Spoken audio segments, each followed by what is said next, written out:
Hello students, ये Maharashtra state board का syllabus है। वरुण्स एकेडमी क्लासेस है मेरा, और स्टैंडर्ड है 9, मीडियम हिंदी, सब्जेक्ट इंग्लिश, और पोएम का नंबर है 2.1। मतलब सेकेंड यूनिट का दूसरी इकाई का जो पहली पोएम है वो है कंपैरिजन्स।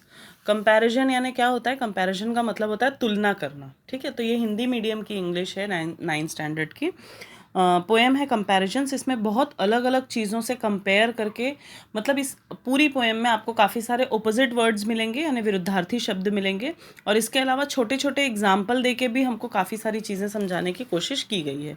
तो हम पोएम पर आते हैं। ये पोएम एनोनिमस है, मतलब किसने लिखी है इसके कोई नाम की खास जानकारी नहीं होती है। ये यूं ही लिखी गई पोएम्स होती हैं जो सिलेबस में ली जाती हैं। तो ये जो पोएम है कंपैरिजन, इसमें पहला आपको छोटे छोटे से बहुत सारे पिक्चर्स या ड्राइंग बना के दी गई है। सारी चीज़ों की नहीं बनाई गई है, बट छोटी छोटी चीज़ों की इसमें बना के दी गई है।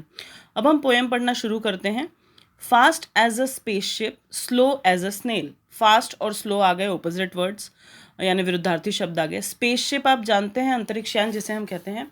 तो उतना तेज हो, अगर किसी चीज़ को अगर तेज होना हो तो वो इतनी तेज हो जैसे कि कोई स्पेसशिप होती है। और अगर स्लो होना हो, स्लो में अगर हम बोलेंगे कि सबसे स्लो कुछ है तो स्नेल। स्नेल का मतलब आपको पता है, घोंघा। ठीक है, बाजू में आपको ड्राइंग भी बना के दी हुई है। तो फास्ट होना है तो इतना फास्ट होना है जैसे कि स्पेसशिप, और स्लो होना है तो इतना स्लो होना है जैसे कि snail. Big as a dinosaur, small as a nail. बड़ा होना है तो कितना बड़ा होना है? डायनासोर जितना बड़ा होना है। डायनासोर सभी को पता होगा, हालांकि वो इतने बड़े थे कि अब उनकी जो प्रजाति है वो लुप्त हो चुकी है पूरी तरह से।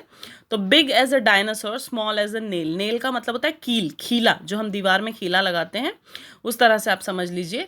या दो अर्थ है नेल के। नेल का मतलब हमारे जो नाखून होते हैं वो भी है, तो बहुत छोटे होते हैं दोनों भी चीज़, अगर आप दोनों भी चीज़ें कंसीडर करें तो बिग और स्मॉल ये ऑपोजिट वर्ड्स आ गए।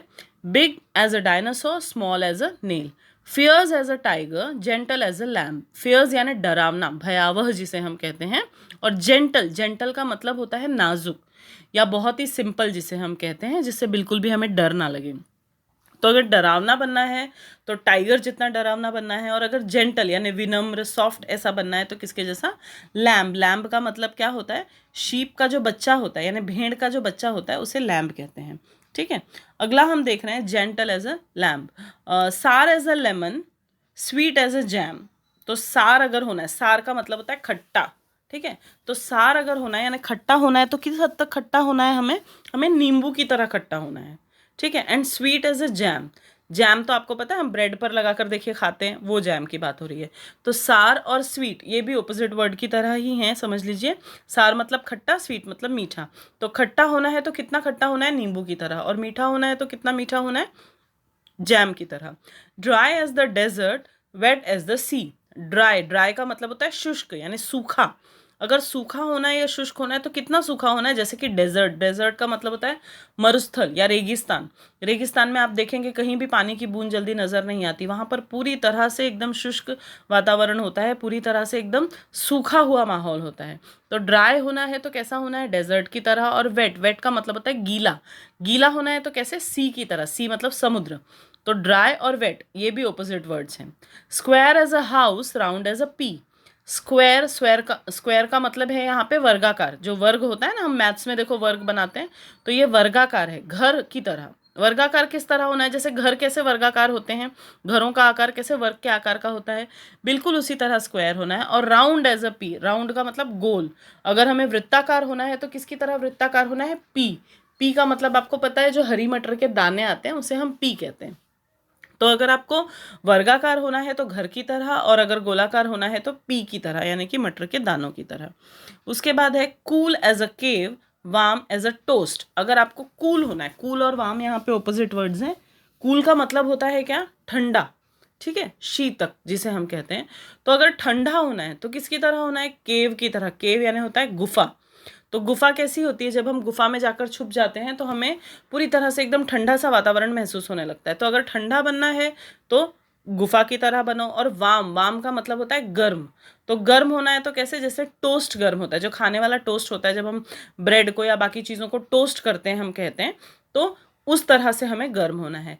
Noisy as a road drill, quiet as a ghost. Noisy, noisy यानी जैसे शोर मचाने वाला। तो अगर हमें शोरगुल करने वाला बनना है तो किसके जैसा बनना है, रोड ड्रिल की तरह। आपने देखा होगा जब सड़कों पे काम कर चलता रहता है और मशीनों की बहुत जोर जोर से आवाज आती रहती है, उसको रोड ड्रिल कहते हैं वो। तो रोड ड्रिल की तरह हमें शोर शराबे वाला बनना, या फिर quiet as a ghost. Ghost का मतलब होता है भूत प्रेत जिसे हम कहते हैं। तो भूत प्रेत कितने सन्नाटे और शांति में आते हैं, तो बिल्कुल उस तरह नॉइजी और क्वाइट, ये दोनों भी ऑपोजिट वर्ड्स हैं। Strong as an ox, weak as kitten. Strong यानी मजबूत, मजबूत होना है तो किसकी तरह, ऑक्स की तरह। ऑक्स की तरह बैल, देखो बगल में बना के आपको दिया हुआ है, तो बैल होता है ऑक्स का मतलब। तो अगर आपको स्ट्रॉन्ग बनना है तो बहुत ही मजबूत बनना है तो किसकी तरह बनना है, बैल की तरह। और वीक बनना है यानी कमजोर बनना है तो किसकी तरह, किटन। किटन क्या होता है, बिल्ली का बच्चा, ठीक है, कैट का जो बच्चा होता है उसे किटन कहते हैं। तो स्ट्रॉन्ग और वीक भी इसमें ऑपोजिट वर्ड्स हैं। उसके बाद है hard as a rock, soft as a mitten. Hard मतलब क्या होता है, कठोर। कठोर किसकी तरह होना है, रॉक की तरह। रॉक यानी चट्टान, ठीक है। दो शब्द होते हैं देखो, स्टोन और रॉक। स्टोन का मतलब होता है पत्थर और रॉक का मतलब होता है चट्टान। तो अगर आपको कठोर बनना है तो किसकी तरह, चट्टान की तरह। और अगर सॉफ्ट यानी नाजुक बनना है, नर्म बनना है तो किसकी तरह, मिटन। मिटन का मतलब होता है जो हम हाथ में ग्लव्स नहीं पहनते हैं, जो हाथों में पहनने वाले जो दस्ताने बोलते हैं जिसको, तो उसकी तरह। तो हार्ड और सॉफ्ट ये ऑपोजिट वर्ड्स हो गए। Dark as a tunnel, light as the moon. Dark, dark यानी अंधेरा। अंधेरा बनना है तो कितना अंधेरा, देखो टनल में होता है। टनल आपने देखा होगा, टनल जो क्या बोलेंगे हम उसे, जिसके अंदर से हम आते जाते हैं, बोगदा बोलते हैं उसको जनरल लैंग्वेजेस में। तो टनल जो है उसके अंदर से जो हम आते जाते हैं, उस वहां पर कितना अंधकार होता है, अंधेरा होता है। और light as the moon, moon यानी चांद। तो चांद की तरह जो है उजाला करना है। मतलब लाइट और डार्क ये दोनों भी ऑपोजिट वर्ड्स हो गए। Night time, midnight, day time, noon. अगर रात ही बननी है तो इतनी घनघोर रात्रि बनो, मिड नाइट यानी अर्धरात्रि की तरह, जब रात में एकदम 12 बजता है उस तरह से। और अगर डे बनना है या सुबह बननी है या उजाला बनना है तो किस तरह से, नून। नून यानी दोपहर के 12 बजे का समय। तो नाइट और डे भी इसमें ऑपोजिट वर्ड्स हो गए। अब इसका लास्ट लाइंस है, tall as a giant, short as an elf. Tall, tall यानी ऊंचा। ऊंचा बनना है आपको तो जायंट की तरह। जायंट समझते हैं आप, राक्षस या बड़ा सा कुछ हो एकदम से अवतार, तो उसे कहते हैं। और अगर शॉर्ट बनना है यानी बौना बनना है या छोटे कद का बनना है तो किसकी तरह, एल्फ की तरह। एल्फ जो है एक बौने जानवर को बोलते हैं हम एल्फ, ठीक है। तो टॉल और शॉर्ट भी ऑपोजिट वर्ड्स हो गया।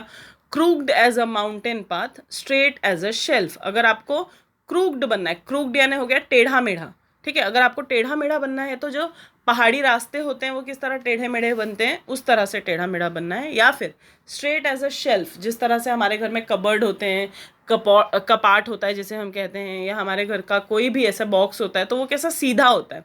तो अगर टेढ़ा मेढ़ा बनना है तो माउंटेन पाथ की तरह, और स्ट्रेट बनना है तो शेल्फ की तरह। तो क्रूक्ड और स्ट्रेट जो है ये भी ऑपोजिट वर्ड है। The world is full of opposites, so think of some yourself. तो ये दुनिया जो है ये सारे ऑपोजिट से यानी विरोधाभास जिसे हम कहते हैं, सारे अलग अलग या विरुद्धार्थी चीज़ों से जुड़ी हुई या बनी हुई है। उसमें से हमें सोचना है कि हमें किस रास्ते पर चलना है। हमें दो ऑप्शंस हैं और दो ऑप्शंस में से या दो जो हमारे पास चॉइस है उन दोनों में से हमें क्या बनना है। तो ये बहुत ही अच्छी पोएम थी जिसका नाम था कंपैरिजन्स।